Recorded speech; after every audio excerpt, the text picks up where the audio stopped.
The concept of a Satanic New World Order has been a topic of discussion among conspiracy theorists for decades. According to this ideology, a group of powerful individuals and organizations are working together to create a one-world government that would control every aspect of people's lives. Recently, some proponents of this theory have argued that climate change propaganda is being used as a tool to oppress people and bring about this new world order. Climate change is a real and pressing issue that has been widely acknowledged by the scientific community. However, some individuals believe that the threat of climate change is being exaggerated or distorted to serve the interests of the Satanic New World Order. They argue that the climate change agenda is being used to impose draconian regulations, raise taxes, and restrict individual freedoms.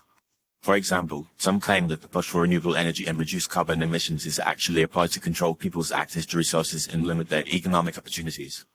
Proponents of this theory point to the fact that many of the world's most powerful organizations, including the United Nations, the European Union, and the World Bank, are actively promoting climate change mitigation and adaptation efforts. They argue that these organizations are using climate change as a pretext to impose their will on sovereign nations and individuals, eroding national sovereignty and individual rights in the process. For instance, the Paris Agreement, which aims to limit global warming to well below 2 degrees Celsius, is seen as an attempt to create a global governance framework that would allow these organizations to dictate climate policy to nations. Furthermore, some believe that the climate change agenda is being used to promote a secular, humanist worldview that is antithetical to traditional values and beliefs. They argue that the emphasis on environmentalism and sustainability is actually a thinly veiled attempt to promote a pagan or satanic worldview that rejects the notion of a higher power or divine authority. For example, some point to the fact that the UN Sustainable Development Goals (SDG) include targets related to reproductive health and gender equality, which they see as an attempt to promote a liberal, secular agenda that undermines traditional family values. However, it is essential to note that these claims are not supported by empirical evidence and are largely based on speculation and misinformation. The scientific consensus on climate change is clear. Human activities, particularly the emission of greenhouse gases, are significantly contributing to global warming and its associated impacts. The climate change agenda is not a plot to impose a new world order, but rather a response to a pressing global problem that requires collective action and cooperation.